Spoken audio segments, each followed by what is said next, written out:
thing that we hadn't talked about yet, meeting Mamelta. Oh, really? Does I that feel happen like in chapter 9 or 10? That's not. Yeah, I feel like we had the second half of 9 to talk about.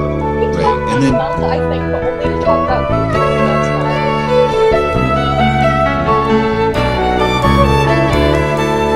We Right. talked about how I mean, maybe it's just we've talked about that. We talked about about how it was like a slave ship, basically. Like the people were involuntarily volunteered. Oh, I have a question about names. Because Mamelta doesn't follow the naming convention of this book, but someone else who's in those tubes did. The only other name we see in those tubes is a woman named Olive. well, Mamelta is a saint name. Right, it follows the naming convention of New Sun. So Mamelta doesn't belong in this book, but that's not the case of everybody in those tubes. Interesting. Unless there's some plant Mamelta that I'm not aware of. You know, there was one part of the Mamelta chapter where she was talking about, like, a dream that she was having, or, like, other people being in charge. Like, it seemed like there was sort of a vague callback to New Sun. I remember that too. And I think... I'll see if I can find it. They talk about in here, I think, when... Is it... Who is the evil one? When Scylla is talking about their past on Earth, she mentions that they like wiped people's memories, or someone else mentions. Maybe it's who, I don't know who mentioned it. It doesn't matter. I think Mamelta might mention that. Well, okay, so it doesn't matter who mentions it, but they wiped memories. And that's why they had to change the names. They had to make the gods, because the gods were the ruler and his kids were like so strong in their mind that they couldn't get rid of them. So maybe Mamelta just has her memories, or has at least partial memories from before being recruited. Because she says things that they probably, they say like, oh, they lied. Oh, we didn't believe them, or we knew they were lying, or something. I kind of wonder if there's not two different kinds of people in these tubes. Normal people that would go out to the cities, and Mamelta just happens to be a flyer. Oh. Because she's a tech. Like, she looks at all this stuff and she's like, this is why I'm here. She has the skills of a flyer.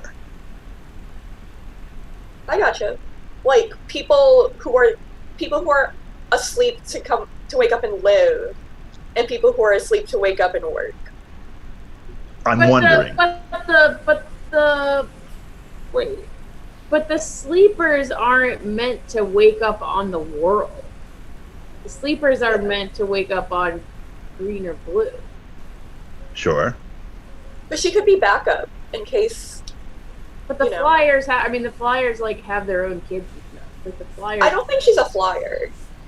I think. But she's like a flyer. She's like a flyer, in that she has like a purpose, a specific purpose. She's not an actor. She's stage crew. It seems. Just something I was thinking. She says that's like her work, right? Like she actually says that like gives us some kind of insight into what she's doing there. Yeah. How that differentiates herself from the others is unclear, but it could be that when they are, ready, as the monitor says, that all these people wake up and have like different functions, and they just kind of get to work doing spaceship stuff. Yeah. Yeah, she might be some kind of thing that's reserved to be a landing crew. Yeah, I was just about to say that she's probably a tech, because they don't wake up on blue or green or wherever they're supposed to go. They wake up and get into the landers. Shuttle landers. And Mamelta knows to follow that green line, how to get there. When they get there, she like knows that cards aren't money; they're used to power computers. And she's kind of leading Silk down there, you know, Yeah. like it's like she has this initiative or directive, like Hammerstone describes it, you know, like she seems to have this like behavior or activity like programmed into her in a way, even though she's dazed and doesn't, you know, it's all coming to her like slowly, but she's like You don't kind of think headed they that all? way. You don't think they all the sleepers would know to follow the green line? I don't know. I have no reason to believe that, except that one of the sleepers follows the name convention of this book, and Mamelta doesn't. That's the only significance. And what Connor? I don't remember all of. Do we have any other details about that person? No. Is that the person who is just like a tag that says her name on it? Or Yeah, he just notices that there's something written on the bottom of the tubes. He looks down and sees that this is a woman named Olive and a bunch of numbers. And then he's like, "Oh, I wish I looked at your tube thing." Olive is a saint too, though. Well, that's interesting. Yeah, I was gonna say, that was what I was gonna ask, is like, if But there's is Mamelta a plant? That's what we really like. Good question if for there are Google. like people whose names are plants in our world, like, it's not that uncommon. There's Mamalata. Jen, I see what you're saying, except that I don't. It would be very odd to me if Jean was just like, this person happens to be named Olive. Yeah. Also, like, Flip. it doesn't matter. This has no bearing on anything, really. Unless, of course, it breaks open everything into a whole new world. Like, what if I see God's fingernail now and have to run away?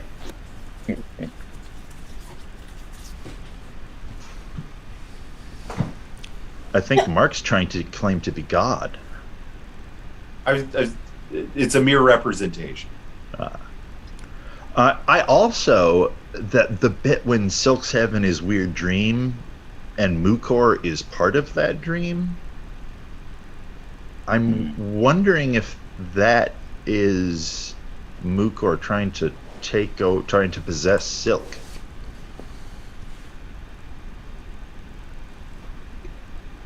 You remember the bit I'm talking about? Yeah, what do you remember where that is, Connor? It's right before he gets to the ash pile. It might not even be what we were supposed to be reading today. Okay, yeah. I think Peter died? We're kind of in a chapter 9-10 slurry here. I read way ahead. Or, not really. There's not that much. But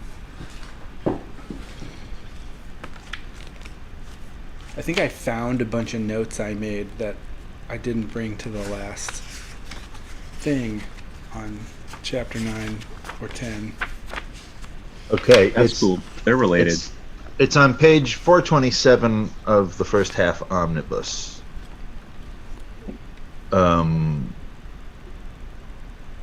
Silk. Oh yeah. Maytera Marble's sick in bed, and that doesn't make any sense. And she's wearing a pink peignoir or whatever, some kind of clothing.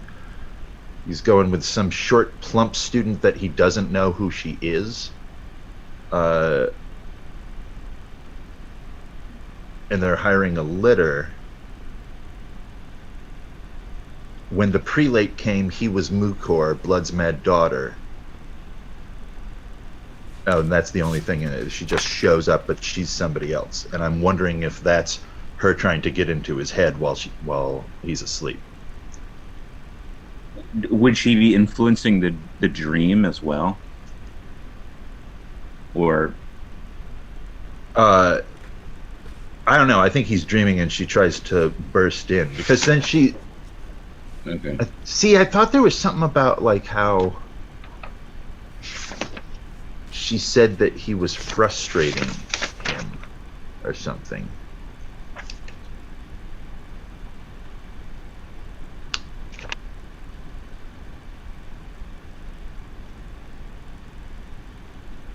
Oh yeah. Oh, the next day they sat in the rain with her, shivering, discussing the affairs at the school. She spoke about a difficulty she could not resolve, blaming him for it.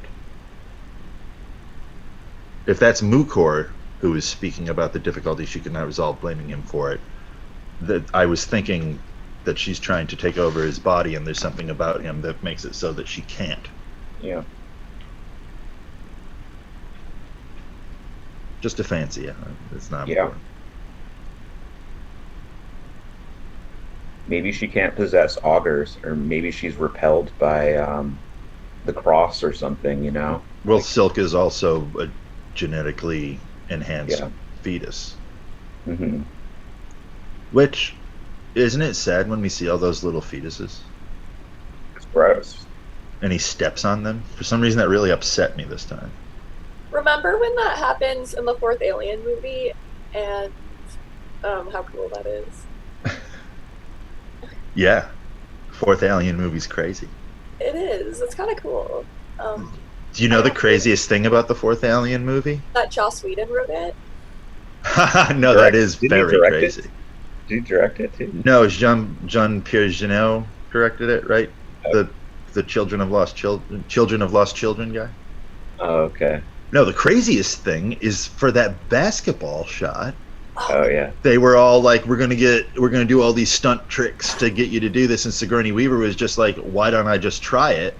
And then she did it. She did a behind the back just net basket. And everybody was like, holy shit, Sigourney Weaver. They must have did 100 takes of that, though. No, she did it on the first try because she had been practicing, is what I heard. Oh, okay. She was practicing. Cool. Good for her. Yeah, she's awesome. She's She rocks. Awesome.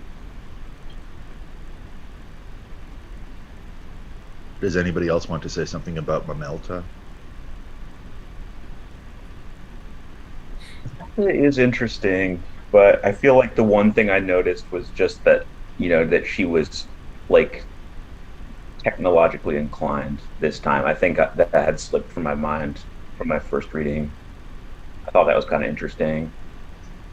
Yeah. It's also neat that there's different kinds of cards. Yeah. Makes sense. Yeah. And that, like, so the card. Okay, so is she repairing the monitors, or is she, like, activating the monitors? You know what I mean? Like.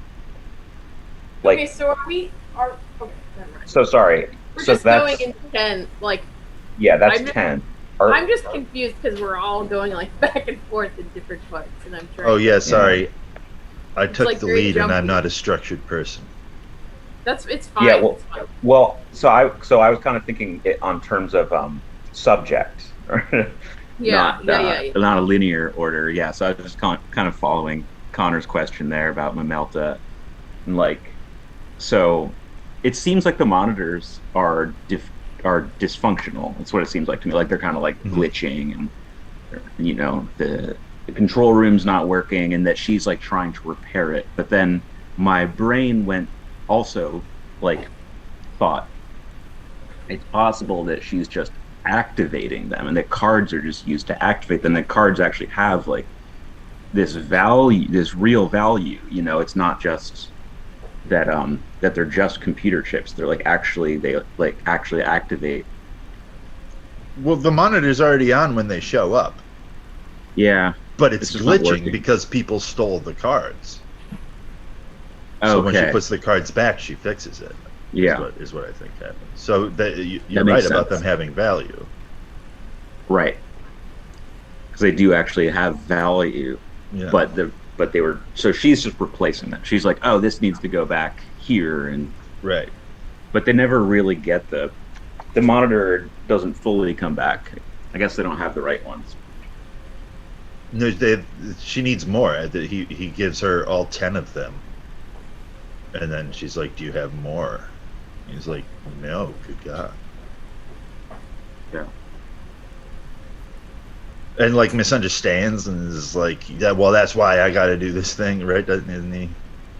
Yeah. Yeah. I need a lot more. I need a lot he's more like, to yeah, save my like, I Mantian. definitely need more of these.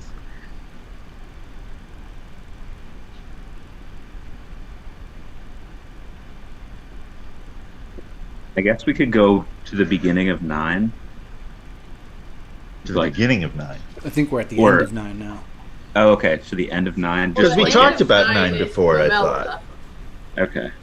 And that's the end of 9 is when he meets Mamelta, and that's why we were talking about. Okay. Got it. And that's when she's like sad. Kind of. Yeah. Yeah, and she says like that she remembers getting put on the ship, and Yeah. Yeah. Okay. So yeah, we actually we discussed that for what it's worth for everyone who's following along. 10, 9. Sorry, it was 10. 9. the end of 9 is when Mamelta Yeah. Silk meets Mamelta. Which is what I thought we were supposed to start with. Yeah, I think that's right. Yeah. We already talked about the first half of 9 in the last session, as I we think all that's right. recall. I read like 3. I read like the 3 chapters after this. To Yeah, me prepare too. for today. I didn't know, so I just kept reading. I was like, okay. I have a hard time Oh. stopping. No? Stopping's the worst. You're on a roll. Yeah. Yeah. Well, so do we talk about Mukor possessing Mamelta? Do we get that far last time? Oh, no, I don't think we did. Oh, I thought it was interesting how Mukor accidentally follows the rule of spaceships, where, like, you know, she gets out of the tube and Silk's there, and the first thing she says is, "We'll be lovers." Right. Like Gunny and Severian, you know? Oh, Like, yeah. somebody's supposed to take you and kiss you, and then they teach you how to be on the ship. Right. Interesting. Yeah. Do you think that this is Wolfe referring to something he wrote before, or do you think both of these refer to something in real life that he's talking about? I don't know. Or is it just something that's deep inside Wolfe? Is Wolfe not even noticing that he's putting this echo in here? Does Wolfe have seafaring erotic fantasy? Oh, I Who guess doesn't? we should probably read Billy Budd. Oh, I have that over on my shelf right now. It's right on top of Watership Down. I'm looking at it. That's a Jesus story too, so it seems likely that it's on Wolfe's mind sometimes. And Wolfe is constantly being called our generation's Melville. And Melville wrote Billy Budd. That's true. Case closed. Shit. These And books are when- long. Billy Budd is short. And they're Moby both, Dick isn't. you know, nautical erotica. I mean, Not Moby to be Dick's confused basically with nautical nautical erotica too. Not Rodica. Not erotica. A whole new genre right there. What Not things that erotica. aren't sexy? Actually, Whales, Gene man. Wolfe is kind of a not erotica writer. Whales and boats. What middle-aged man in the 80s and 90s wasn't really into boats? Come on. Very No, that holds true today, dude. Ships. Yeah. Me and Matt drive around talking about boats all the fucking time. There you go. We do. World War II. Yeah, Yeah. World War II, ships. Yeah. Oh And then when you get a little bit older, Civil War. yeah. I've been really You know, when you're like, excited I'm to- 55, I'm into the Civil War now. World War II's old hat. I've been reading a lot about Afghanistan lately and how there's been just continuous war there that it's like pretty much exactly like the war happening right now. Mhm. That in the 1850s, the British were over there, contemplating retreat from a long, fruitless occupation. Well, the Crusades happened there a bunch too, I think. Right? Isn't that where the old man of the mountain lived in the Hashashin? Oh, Afghanistan, huh? Yeah, in their mountain fortress of Alamut. Well, All this I know kind about of like the old goes. man, all I know about the old man in the mountain is from Orlando poems. Oh, He shows up And in this one of this those. does relate to conversations that when Hammerstone's talking to Silk about the design of the world, and maybe Wolfe is actually kind of appreciative of Paz's design, and harkening back to when the world was kind of actually like that, like mhm. individual cities with armies all just kind of existed, and there weren't necessarily like empires overshadowing that. Which is how Afghanistan has been this whole time. It's never really had a centralized government. It's always been a group of warlords who are sort of jockeying for power with one another.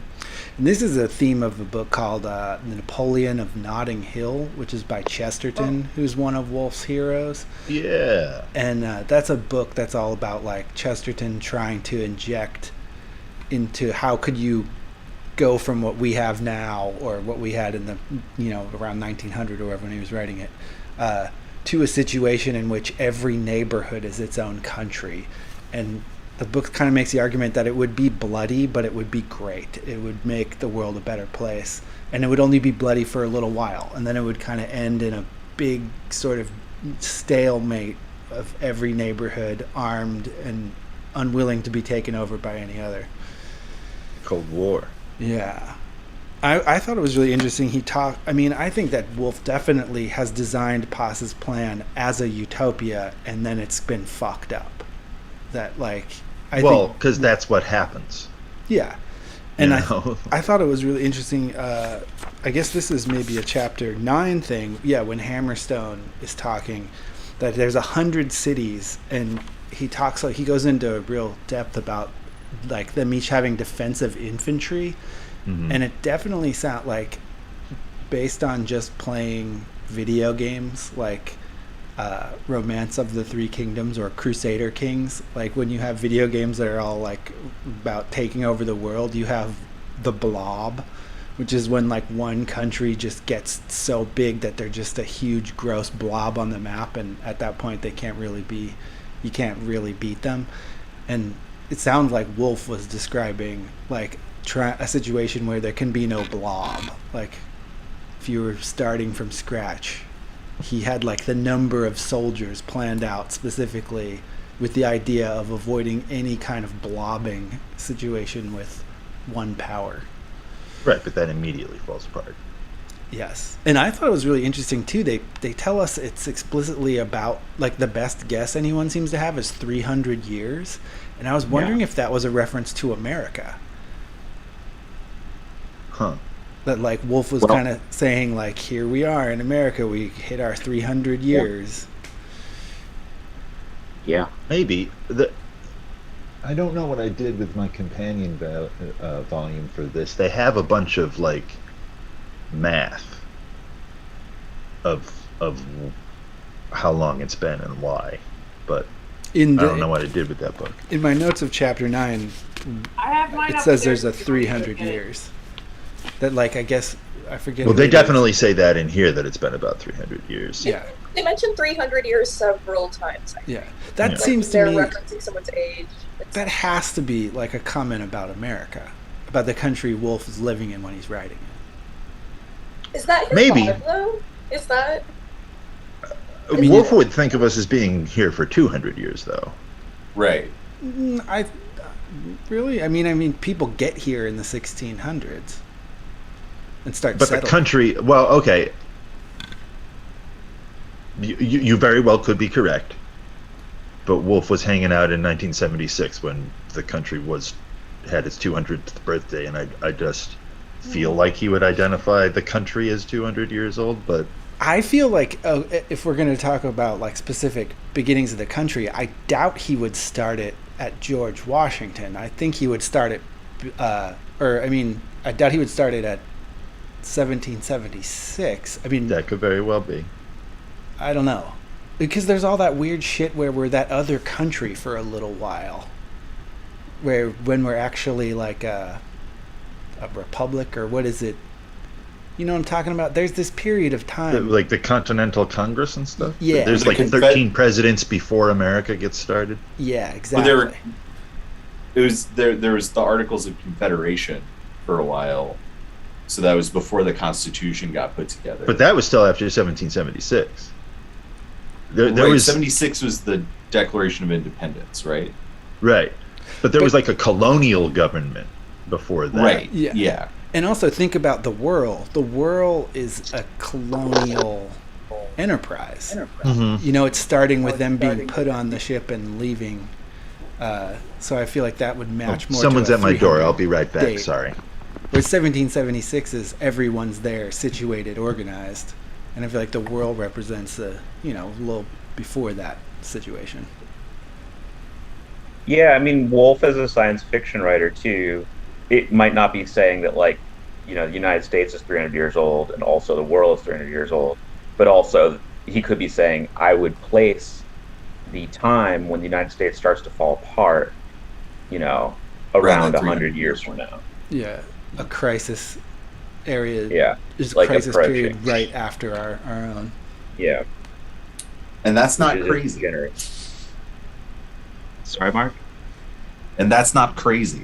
So Wasn't there, I feel like there was a news item recently of somebody had calculated that the average length of an empire, and I'm trying to remember what it was, but it was something like, here we are, it's exactly how old America is. Yeah. Yeah, I think I know what you're talking about. Oh. I think it's- Yeah, 250 years was the average age of the empire. There was some recent article about like someone being like, hey. Sir John Bagot Glubb was a specialist. Yeah, Glubb. Glubb. Sounds hot. Johan is in the chat. Oh. It says that he thinks the world people reflect the Greco-Roman culture that became Christian, that it's in some sort of breakdown and in store for some sort of renewal by something outside of it and from its margins. Did they count Eastern Rome as the Roman Empire in their numbers? I think this number was achieved by like looking at a ton of empires, and Rome, I'm not sure how they would have calculated it. Hey, everyone. Sorry. I gotta go. I'm very sorry. Oh. Is everything all right? Yeah, there was a food delivery, but the food didn't include the food for the rabbits, and the rabbits have no food, so I gotta go get food for the rabbits now. Because they're out of food, and they haven't eaten in a day now. Well, All right. should we just meet next Sunday? I'm very sorry that I've messed up this whole day. Life happens. You didn't mess anything up. No. Thank you, Tim. It's all right. Yeah, It's always happen. Should we plan on next Sunday? I'm into that. Sure. Yeah, I don't see any reason that wouldn't work. All right. Thank Do you we very want to go much. further than chapter 11 then? Let's I mean, finish we're the talking book. about chapter 10 now. I mean, I feel like the last bunch of meetings we've had this idea that like, you just read through the end of the book, and eventually we'll get to the end when we get there. Yeah. I'm currently prepared to talk up to 12. Cool. Well, we'll see Okay. what happens.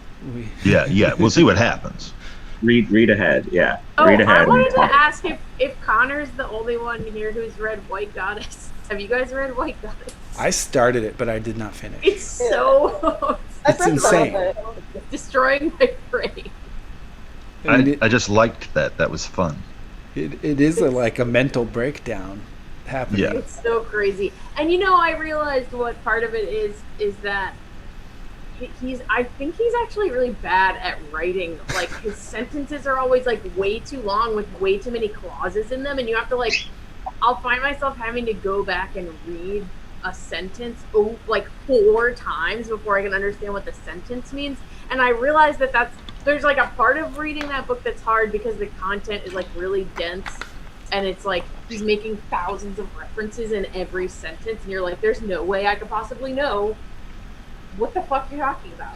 Yeah. But then, so in that sense, I'm resigned to okay, I'm just gonna read through this thing like in the way you read a Gene Wolfe book for the first time, where you're like, I'm just gonna recognize that there's no way that I'm gonna understand all of this, and I'm just gonna read it anyway. But then I realize that there's this other layer on top, which is that these sentences are just constructed so poorly that it's like impossible to understand each sentence.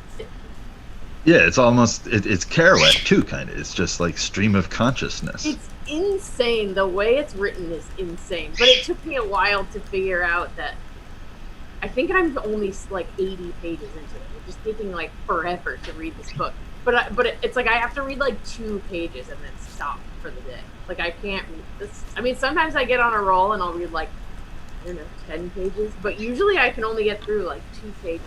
It's crazy. Once you get to the tree alphabet chapter, then I feel like it starts to pick up momentum. I'm really And then you can into come the back tree alphabet. around. But yeah, just hold on to the tree chapter. All right, well, I gotta go. I gotta go. All right, that's fine. Bye. Thank you Next and week. sorry. It's okay. Bye. Bye.